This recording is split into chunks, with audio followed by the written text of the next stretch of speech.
Buenos días, mi nombre es Ricardo y hoy deseo hablarles sobre los sintagmas como una actividad de la asignatura de la gramática del español.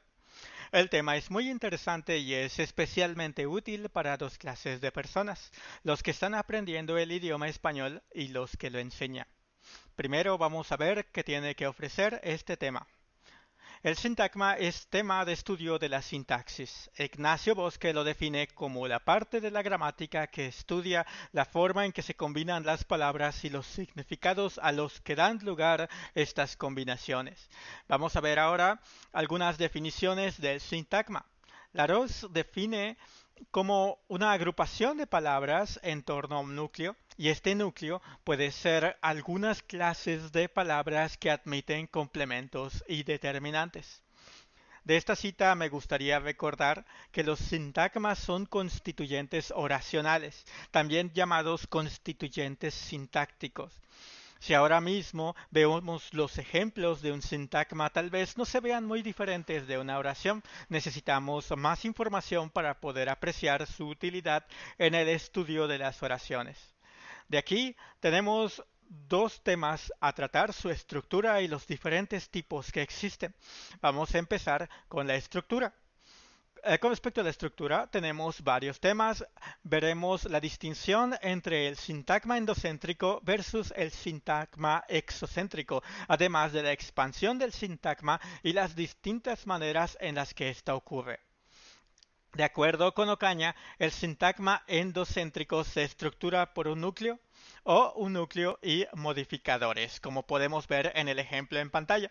Computadora, solo esa palabra es un sintagma completo, uno endocéntrico que se compone únicamente del núcleo. Por otro lado, la computadora donde hago mis actividades es también un sintagma endocéntrico, pues tiene un núcleo, pero además de él, tiene otros modificadores que le brindan más detalles y lo expanden. En el caso del sintagma exocéntrico tenemos dos tipos, la oración y los modificadores. La oración tiene un sujeto y un predicado como estructura interna y nótese que estos son dos sintagmas diferentes unidos en una oración. Es, es decir, que ahora tiene dos núcleos, uno en el sujeto y uno en el predicado. Los modificadores son sintagmas sin núcleos, sino con un enlace y término, siendo el enlace una preposición y el término un sintagma nominal que veremos pronto, juntos formando un sintagma preposicional que también veremos. Ahora hablemos un poco acerca de lo que quiere decir expandir un sintagma. Ocaña nos enseña en la unidad 1 que es posible tener un sintagma y agregarles otros sin que se modifiquen las funciones de los ya existentes, lo que hará que el número de palabras aumente, una expansión. Veamos un ejemplo. Mis tareas es mi sintagma existente y al agregarle del hogar su función no cambia, de modo que agregarles más detalles no repercute en su función. Del mismo modo, podemos agregar a tomo chocolate la frase antes de ir al trabajo, sin que la función de la frase original se pierda. La expansión se logra por estas cuatro formas. Vamos a verlas una por una. La primera es por coordinación. Esto sucede cuando le añadimos un sintagma que hace más de lo mismo. Por ejemplo, tanto mis hermanos como mis hermanos y sus amigos son los núcleos del sujeto. Por subordinación, significa que la función realizada por el sintagma nuevo no existía antes en la oración. Por ejemplo, nada me decía sobre cómo se llevan mis hermanos en esta oración. El sintagma nuevo ahora cumple esta nueva función. Por aposición, significa que el sintagma agregado hace lo mismo que uno que ya estaba ahí. Por ejemplo, Manuel y Marisol se entiende que son mis hermanos que ya estaban en la oración, por lo que no se modifican anteriores funciones.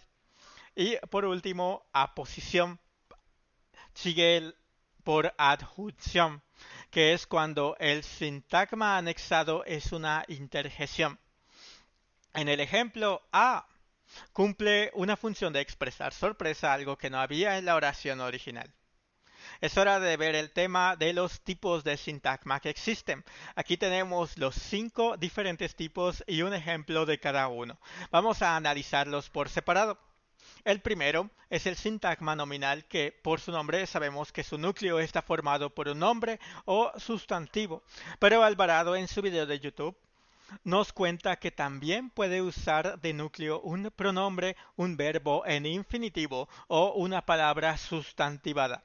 Su estructura es de un determinante, que son artículos o adjetivos determinativos como este, esa. Luego sigue el núcleo y luego un adyacente, que podrá ser un adjetivo calificativo.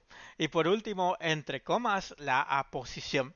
Por supuesto, todos estos modificadores no son indispensables y solo el núcleo también califica como un sintagma nominal.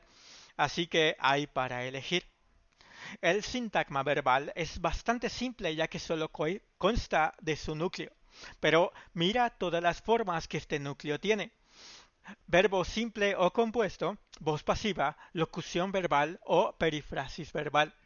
Así pues, en nuestro ejemplo tenemos jugamos como verbo simple, he jugado como verbo compuesto, ha sido jugado como voz pasiva, estoy hecho polvo como locución verbal que no se puede separar y finalmente llevo jugando como una perifrasis verbal. El sintagma adjetival consta de un cuantificador, que es un adjetivo de cantidad, y un núcleo, que será un adjetivo calificativo. En el caso del ejemplo, aburrido. El sintagma adverbial tiene un adverbio de núcleo, pero además admite otro modificador, que no es nada más que otro adverbio.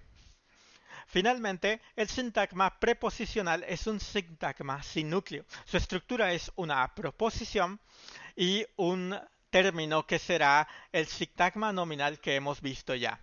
Esos son los tipos de sintagmas que hay, y ahora que hemos estudiado qué es un sintagma, su estructura y sus distintos tipos, sería bueno comentar sobre por qué es importante estudiarlos. Am, Siendo prácticos, los que realmente necesitan estudiar sobre la sintaxis del español son los que no saben absolutamente nada de ella, es decir, los interesados en aprender español. A ellos les beneficiaría mucho obtener un entendimiento concreto sobre las reglas que gobiernan la generación de frases para poder lograr sus objetivos de comunicación en su lengua de interés.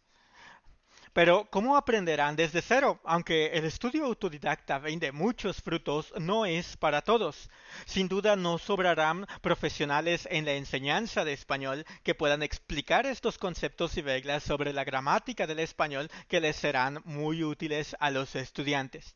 Pero uno no nace con este conocimiento. La capacidad de hablar nativamente español no nos equipa con los conocimientos necesarios para estudiarlo, analizarlo y enseñarlo. Es necesario la internalización de información sobre la gramática y sintaxis, el entendimiento cabal, pues uno no puede enseñar lo que no sabe y no sabemos lo que no entendemos. Nociones no son sustitutos de conceptos, de modo que un profesional debe estar preparado. De cara al interesado en aprender español, lo cierto es que no aprendemos una lengua en un vacío lingüístico, sino que tenemos ya instalado en nuestra mente nuestra propia lengua materna, con sus propias reglas de gramática. Al aprender otro idioma, indudablemente nuestro arraigado antiguo conjunto de reglas se meterán en nuestro estudio, especialmente al principio, pues es la única gramática que conocemos. Sin el apropiado aprendizaje de la gramática de la lengua destino, forzaremos nuestra gramática, la materna, al idioma destino, lo que generará numerosos errores de comunicación. Sin la gramática, el estudiante solo tendrá una extensa lista de vocabulario sin saber cómo darse a entender. Como, como bien dice el chiste, no es lo mismo la tormenta se avecina que la vecina se atormenta. La gramática nos ayuda a usar el vocabulario para la clara expresión del pensamiento, y eso es lo que todo estudiante de idiomas quiere lograr. Con nuestra preparación y ayuda, nosotros podemos ser los que les ayudemos en el logro de ese objetivo. El tiempo se ha acabado, pero hemos abarcado todos los temas que quería compartir en este video. Le dejo mis referencias y mi agradecimiento por su atención. Muchas gracias.